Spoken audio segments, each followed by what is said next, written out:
বাংলাদেশে মা-বাবা কি কষ্ট করে কোনো সন্তানকে আ আমি ব্যারিস্টার ফুয়াদকে প্রশ্ন করছি আমি। বাংলাদেশে মা-বাবা সন্তানকে খুব গর্ব করে ব্যারিস্টারি করতে লন্ডন পাঠান। যাতে সেখান থেকে খুব সুন্দর কিছু শিখে আসে। ব্যারিস্টার ফুয়াদ ইদানিং তার বক্তব্য, তার সব কথাবার্তা সব ধরনের সীমা লঙ্ঘন করেছে। ব্যারিস্টার ফুয়াদকে আমি বলতে চাই যে, ফুয়াদ আপনি কি লন্ডন থেকে গালি শিখে আসছেন? একজন ব্যারিস্টার কি করে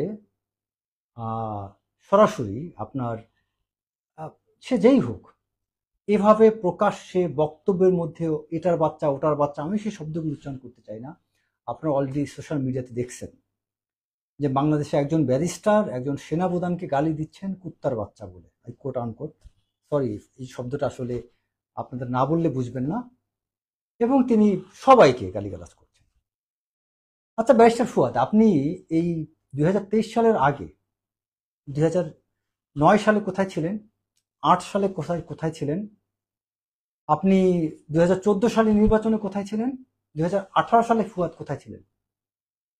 এই ফুয়াদ হঠাৎ করে কোথা থেকে উদয় হলো যে আজকে বাংলাদেশের সব জানতাম, বাংলাদেশের সবকিছু উনি উল্টে দিবেন? অ্যাকচুয়ালি ব্যারিস্টার ফুয়াদ নিজে ভাইরাল হওয়ার জন্য যে কাজটা আপনি করতেছেন, এটা অ্যাকচুয়ালি আপনি বাংলাদেশের মানুষকে উস্কানি দিচ্ছেন। উস্কানি দিয়ে পরিবেশ নষ্ট করছেন। আপনি নিজে একজন ব্যারিস্টার হয়ে আইন ভঙ্গ করতেছেন। সেনাবাহিনী বাংলাদেশে একটা প্রতিষ্ঠান এবং সেনাপ্রধান তিনি একজন ব্যক্তি হতে পারেন, কিন্তু সেনাপ্রধানের দায়িত্বে থাকা অবস্থায় তিনি একটা ইনস্টিটিউশনকে রিপ্রেজেন্ট করেন। তো একটা বাহিনী প্রধানকে নিয়ে বাংলাদেশের ইতিহাসে কোনোদিনই কেউ এরকম ভাবে আজে বাজে শব্দ উচ্চারণ করে নাই। আপনি যেই সেনাপ্রধানকে গালি দিচ্ছেন, এই সেনাপ্রধানের উছিলায় কিন্তু আজকে এই সরকার ক্ষমতা আসছে। এই সেনাপ্রধান যদি ভূমিকা না রাখতো, আজকে এই সরকার কিন্তু এই অবস্থায় আসতো না। আপনি ফুয়াদ যে স্বাধীনভাবে কথা বলতে পারতেছেন, এটা এই সেনাপ্রধানের বদান্যতা। আপনি ফুয়াদ আজকে যদি সেই আওয়ামী লীগ পিরিয়ড হতো, তখন আপনার এই আওয়াজ কেন হয় নাই? তখন আপনার আওয়ামী লীগ সময় যদি এই একই কথাগুলো তখনকার সেনাপ্রধান কিনে বলতেন, আপনার নিতম্বের উপর যে পরিমাণে প্রহার হতো, সেই প্রহার আপনার পরিবার কেউ গুনেও শেষ করতে পারতো না। আপনার নিতম্বকে আপনি বাঁচাতে পারতেন না ফুয়াদ। আজকে আপনি নিতম্বকে কাঁপিয়ে কাঁপিয়ে যেভাবে বক্তব্য দিচ্ছেন, এটা কিন্তু সত্যিকার অর্থে আপনার উদ্ধতপনার সীমা ছাড়িয়ে যাচ্ছে। আপনার ভাষার ব্যবহার, আপনি একটা ব্যারিস্টার হয়ে যে ভাষা ব্যবহার করতেছেন, আজকে আমি বক্তব্যটা দেখলাম, এটা সত্যি সীমা, একদম সব ধরনের সীমা ক্রস করেছে। সেনাপ্রধানের সমালোচনা করব, ফাইন। সমালোচনা এক জিনিস, তার দোষ ধরা এক জিনিস, আর গালিগালাজ কেন করবেন? সব দোষ সেনাপ্রধানের। আপনার চিফ অ্যাডভাইজার কি করছেন? এই যে আর্মির কতগুলো লোকজন যারা যারা বিভিন্ন আর্মির বিভিন্ন পদে আছে, যে মানুষগুলো পরিবর্তন করা প্রয়োজন ছিল, চিফ অ্যাডভাইজার অফিসে কি ভূমিকা রাখছে?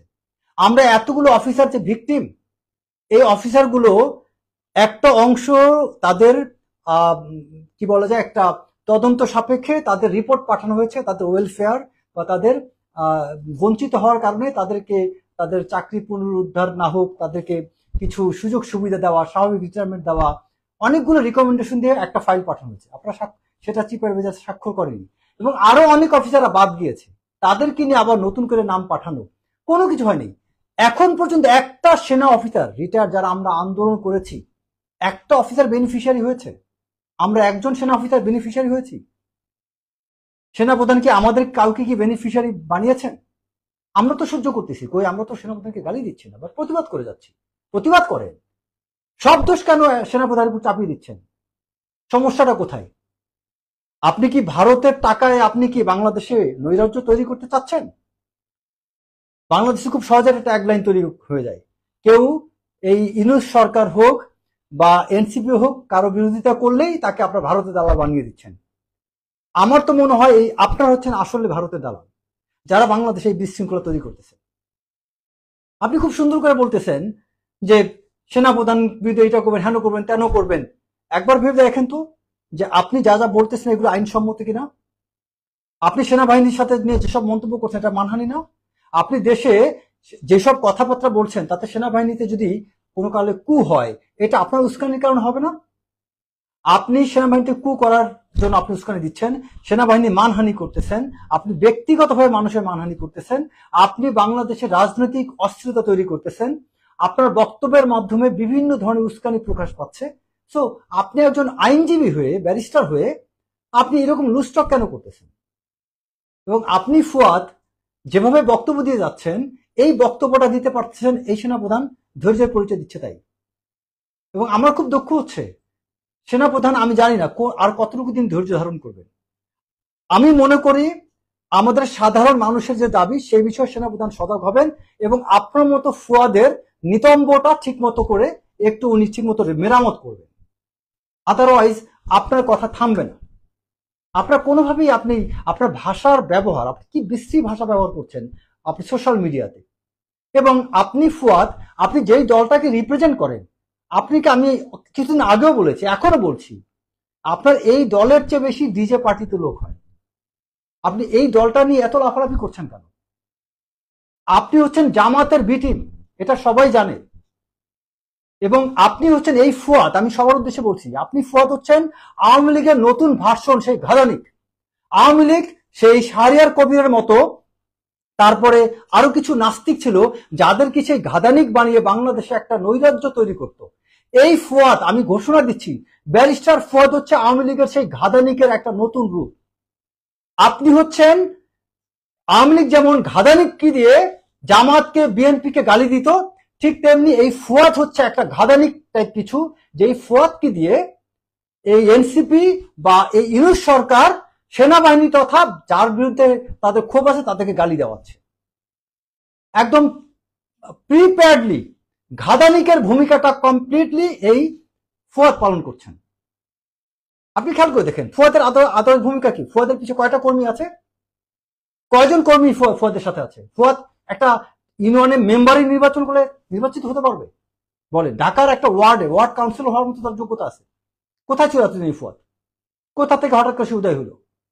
2024 সালের পরে হিরো হয়ে গিয়েছেন আপনি। 24 সালে কি কোথায় ছিলেন আপনি? 24 সালে আপনি আমাদের মতো কি ভুগেছেন? ভুগেন নেই। এত বড় হিরো হয়ে গেলেন কেন? আপনার এই 18 তারিখ আগে, জুলাইয়ের 18 তারিখ আগে, যখন হাসনাত, সার্জিস, নাহিদেরা যখন ডিবির কাছে হারুনের ভাতের হোটেলে অ্যারেস্ট, তখন আন্দোলন কিন্তু অনেকটা থেমে গিয়েছিল। তখন প্রাইভেট বিশ্ববিদ্যালয়, north south university, BRAC university, east West university, এই প্রাইভেট বিশ্ববিদ্যালয়গুলো তখন আন্দোলনটাকে চাঙ্গা করেছিল। সেটাও যখন চুপ হয়ে যাচ্ছিল এবং সারা বাংলাদেশ যখন একটা ইন্টারনেট যখন বন্ধ, তখন ওই মুহূর্তটা এই সেনা অফিসাররা 3 আগস্ট যখন সেনা প্রধানের দরবারে কথা বলে বক্তব্য দেয়, তখন মানুষ একটা স্পিড ফিরে পায়। এবং ওই ঘটনার পরে মানুষ কিন্তু আবার সাহস পায়। তো মনে করে দেখেন ফুয়াদ। এবং এই সেনাপ্রধান যখন 5 তারিখে বললেন যে রাজনৈতিক নেতাদের নিয়ে তিনি কথা বলতে চান, ফ্র্যাকশন অফ সেকেন্ড বলতে গেলে মানুষ সব ঢাকা রাস্তায় নেমে গেল। সকালে কিন্তু ঢাকা রাস্তা মানুষ দেখা যায়নি। এটা কার অবদান ফুয়াদ? আপনার কোন দলের অবদান বলেন? কোন দল, কোন রাজনৈতিক দল বলেন কে অবদান রাখতে পারছিল? আপনার মতো ফুয়াদ তখন তো ইঁদুরের গর্তে ছিল। তখন এই বীর পুরুষত্ব কি দেখাতে পারেন না ফুয়াদ? এই যে ভাইরাল হওয়ার জন্য যেগুলো হচ্ছে, এবং আমি মনে করি বাংলাদেশ সেনাবাহিনীর উচিত নিজেদের কিছু সংশোধনমূলক কাজ করা, একই সাথে এই ফুয়াদের মতো মানুষকে কথা বলার সুযোগ না দেওয়া এবং এদেরকে আইনের আওতায় এনে, এবং আমি বাংলাদেশের বিভিন্ন পথে প্রান্তে যত সেনা সদস্য আছে, সার্ভিং হোক, রিটায়ার্ড হোক, বাংলাদেশের প্রত্যেকটা জেলায় এই ফুয়াদের বিরুদ্ধে মামলা করা উচিত। আপনারা যদি সেনাবাহিনী রেশন খেয়ে থাকেন, যারা অবসরপ্রাপ্ত এবং সার্ভিং, আমি সবার উদ্দেশ্যে বলছি, সেনা সদস্যরা আপনাদের লজ্জা থেকে থাকে, সেনাবাহিনীতে অনেক দুষ্কৃতিকারী থাকতে পারে, অনেক করাপ্টেড, অসৎ, অনেক গুম খুনের অত্যাচারী, জুলুমবাজ অনেক সেনা কর্মকর্তা, সেনা সদস্য থাকতে পারে, কিন্তু সবাই না। বাকি যারা সৎ সেনা সদস্য আছেন তাদেরকে বলবো, তারা কেন এই গালি নিবেন? যারা অপরাধ করেছে তারা গালি নিতে পারে, আমরা যারা অপরাধ করি নাই, আমরা সেই সেনা সদস্যরাই গালি নেব না। তো প্রত্যেকটা সেনা সদস্য, সার্ভিং হোক, রিটায়ার্ড হোক, বাংলাদেশের প্রত্যেকটা জেলায়, প্রত্যেকটা উপজেলায় এই ফুয়াদের বিরুদ্ধে মামলা হওয়া উচিত। এবং যত সব সেনা সদস্যরা বিভিন্ন জেলা আছে, প্রত্যেকটা থানায় আপনারা যে মামলা করেন ফুয়াদের বিরুদ্ধে, কে এই ফুয়াদ? ফুয়াদ কি এখানে? ফুয়াদের এত বড় সাহস হয় কিভাবে সেনাপ্রধানকে সে কুত্তার বাচ্চা বলতে পারে? এত বড় সাহস ফুয়াদ কোথায় পেল? আগে সেনাপ্রধানের, হ্যাঁ সেনাপ্রধানকে তুমি প্রতিবাদ করো, অন্যায় করো, বাংলাদেশে বাকি যারা আছে বাটপার গুলো তারা কোথায়? তোমার সচিবালয় কয়জন সচিবকে তুমি সোজা করছো? মাত্র 2 থেকে 3 জন সচিব সৎ, বাকি অধিকাংশ সচিব করাপ্টেড, শেখ হাসিনার দোষর। সেই সচিবদের বিরুদ্ধে অ্যাকশন নিচ্ছে না কেন? ব্যাংকিং সেক্টর, সচিবালয়, বাংলাদেশের কোন সেক্টর আছে? শিক্ষা মন্ত্রণালয়, শিক্ষা মন্ত্রণালয় অধীনস্থ বিভিন্ন প্রতিষ্ঠানগুলো, তারপরে পররাষ্ট্র মন্ত্রণালয় অধীনস্থ বিভিন্ন প্রতিষ্ঠানগুলো, বিভিন্ন জায়গায় আওয়ামী লীগের দোষর আছে। তাদের বিরুদ্ধে কি কিছু বলার নাই ফুয়াদ? সমস্যা হচ্ছে তুমি সেনাপ্রধানকে খেপিয়ে, সেনাপ্রধানকে দিয়ে তুমি একটা অঘটন ঘটাইতে চাও, বাংলাদেশে যাতে একটা খারাপ কিছু ঘটে, এবং তুমি কোন প্রতিবেশী রাষ্ট্রের থেকে টাকা পয়সা নিয়ে বাংলাদেশের আভ্যন্তরীণ পরিবেশটাকে তুমি নষ্ট করতে চাচ্ছ। তুমি এই আন্দোলনে এনসিপি নেতারা কিছু কথা বললো আমি মানবো, নাহিদ, হাসনাত, সার্জিস, তাদের বয়স কম, তাদের আবেগ বেশি এবং তারা আসলে অনেক ত্যাগ করেছে। বাট তুমি ফুয়াদ ওই কাতারে পড়ো না। তুমি যেটা করছো ফুয়াদ, তুমি সেই কাতারের লোক না। তুমি লাফালাফি বন্ধ করো এবং উস্কানি বন্ধ করো। ফুয়াদের সাথে যারা থাকবে এবং এইগুলোর বিরুদ্ধে এখন থেকে সেনাবাহিনী অ্যাকশন নেওয়া উচিত। আমি সেনাপ্রধানকে অনুরোধ করব, যদি আপনার মধ্যে সৎ সাহস থাকে আপনি দয়া করে এটা অ্যাকশন নিন। আর আমি মনে করি আপনার মধ্যে সেই সৎ সাহস থাকার কথা, কারণ আপনি সিদ্ধান্তে ভুল করতে পারেন, আপনি হয়তো কঠোর হতে পারছেন না, বাট আপনার সততার ব্যাপারে আমার সন্দেহ নেই। তো আপনি কঠোর হওয়ার চেষ্টা করুন এবং সেনাবাহিনীতে যেই বিষয়গুলো, যেই পদের লোকগুলো পোস্টিং করা উচিত, যাদের বিরুদ্ধে অ্যাকশন নেওয়া উচিত আপনি নিন। এবং আমি মনে করি বাংলাদেশ সরকারের সহযোগিতা করা উচিত, কারণ অনেক কিছু আছে সেনাপ্রধান চাইলে নিতে পারেন না, যেটার জন্য চিফ অ্যাডভাইজার বা ডিফেন্স অ্যাডভাইজার তাদের স্বাক্ষর বা অনুমোদনের প্রয়োজন আছে। তো এখানে চিফ অ্যাডভাইজার অফিস থেকেও সহযোগিতা করা হোক, দরকার চিফ অ্যাডভাইজার, সেনাপ্রধান এবং আমাদের আরো কয়েকজন অ্যাডভাইজার আছে, জেনারেল জাহাঙ্গীর স্বরাষ্ট্র উপদেষ্টা, জেনারেল হাফিজ, তারপরে আমাদের ব্রিগেডিয়ার জেনারেল সাখাওয়াত স্যার এবং সেনাপ্রধান, তাদেরকে নিয়ে চিফ অ্যাডভাইজার দরকার বসেন, বসে আপনারা সিদ্ধান্ত আসেন। কিন্তু দয়া করে সেনাবাহিনীকে বিতর্কিত করবেন না। সেনাবাহিনী বাংলাদেশের সার্বভৌমত্বের প্রতীক, এই সেনাবাহিনীকে নিয়ে তামাশা করতে দেওয়া যাবে না। এবং আমি মনে করি সেনাপ্রধানের যথেষ্ট কঠোর হওয়ার প্রয়োজন আছে সকল অন্যায়ের বিরুদ্ধে। একটা কথা আছে যে অন্যায় যে করে আর অন্যায় যে সহে তব ঘৃণা সমুদহে। তো সেনাপ্রধান যদি কোনো অন্যায় সহ্য করেন সেক্ষেত্রে সে অন্যায়ের, আমি মনে করি সেই অন্যায়কারীর অন্তর্ভুক্ত হবে।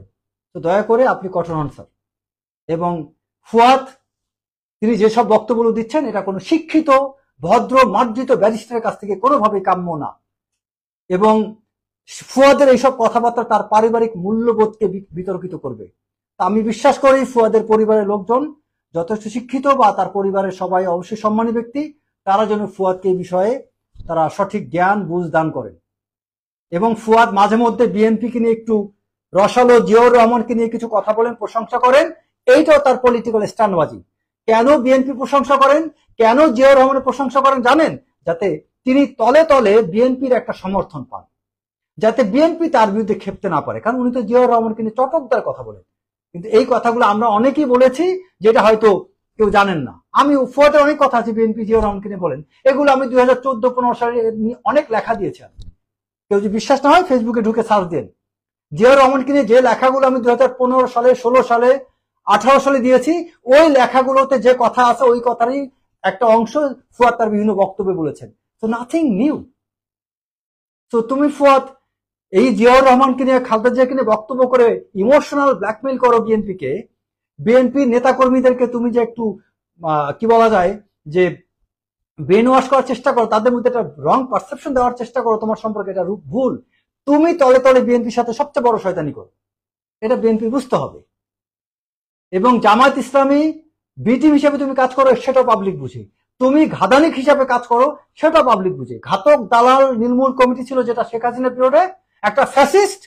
তুমি ফুয়াদ হচ্ছে বর্তমানের ফ্যাসিস্টের নতুন ভার্সন। তুমি জামাতের হচ্ছ বা এনসিপি বা কারো কোনো না কোনো দলের বা এই ইউনুস সরকারের তুমি হচ্ছে আরেকটা ঘাদানিক টাইপ ফুয়াদনিক। তুমি যে ফুয়াদনিক হয়েছো, এটা তুমি এখান থেকে বের হয়ে আসো। তুমি হচ্ছে মানে নতুন একটা বাংলাদেশের নব্য ফ্যাসিস্টের রূপ ধারণ করেছো, যার কথা ভাষা মুখের কথায় প্রতিটা মানুষ ক্ষত বিক্ষত হয়। এবং আমি আশা করি এই ব্যক্তিকে আপনাদের সবার উচিত ইগনোর করা। তিনি মানুষকে ব্যক্তিগতভাবে আক্রমণ করে আজে বাজে কথা বলেন, এবং আমি আশা করি ফুয়াদ এটা করবেন না। এবং বিএনপিকে আপনি এক হাতে রেখে আরেকজনকে অসম্মান করবেন, এটা বন্ধ করে। এবং এনসিপি যদি বোকা না হয়ে থাকে, তাহলে ফুয়াদের ট্রাপের জন্য তারা পা না দেয়। এনসিপির উচিত ফুয়াদের ট্রাপে পা না দেওয়া। ফুয়াদ জাস্ট এনসিপি জামাতকে ব্যবহার করছেন, এটা এনসিপির বুঝতে হবে। ফুয়াদের কি তার মধ্যে কি রিসোর্স আছে আমাকে আপনারা বলতে পারবেন না? কি রিসোর্স আছে? তিনি একজন ব্যারিস্টার হিসেবে কয়টা মামলা জিতছেন? তিনি যে ব্যারিস্টার নামটা লাগান, জান আমরা মেজর র্যাঙ্ক করছি, এই র্যাঙ্কটা ব্যবহার করে সেনাবাহিনীতে অনেক অবদান আছে। উনি কি করেছেন? ব্যারিস্টার র্যাঙ্কটা ব্যারিস্টার যে লাগান, ব্যারিস্টার ফুয়াদ, এই ব্যারিস্টার হয়ে কি করছেন দেশের জন্য? কি করেছেন ব্যারিস্টার হয়ে দেশের জন্য? কি অবদান ছিল? নামের পূর্বে যে একটা টাইটেল লাগান, কি অবদান আপনার? পলিটিক্যালি আপনার কি কন্ট্রিবিউশন? খালি চিল্লাপাল্লা করেন, মানুষের দোষ ধরেন।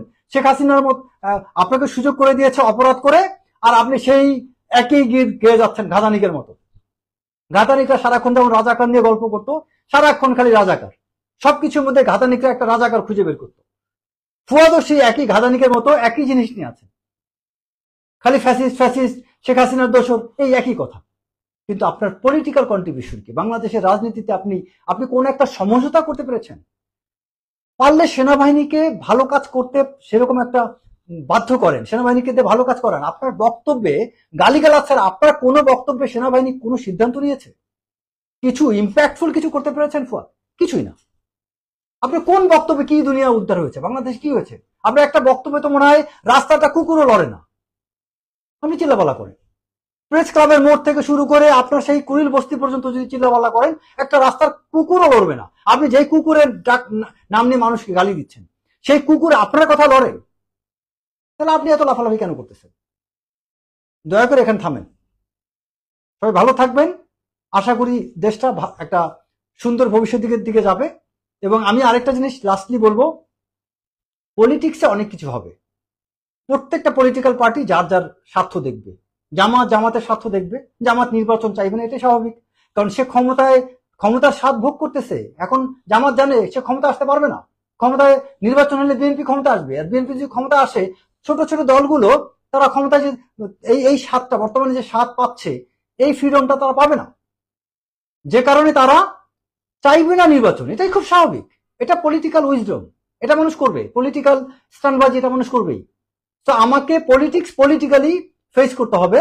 এখানে বিএনপিকেও এখন এই পলিটিক্যালি সবকিছু ফেস করে তাকে নির্বাচনের জন্য লড়াই করতে হবে। কারণ বিএনপি জিতলেই জেতার সম্ভাবনা যেহেতু আছে, আর বিএনপি নির্বাচন চাইবে, এটাই স্বাভাবিক।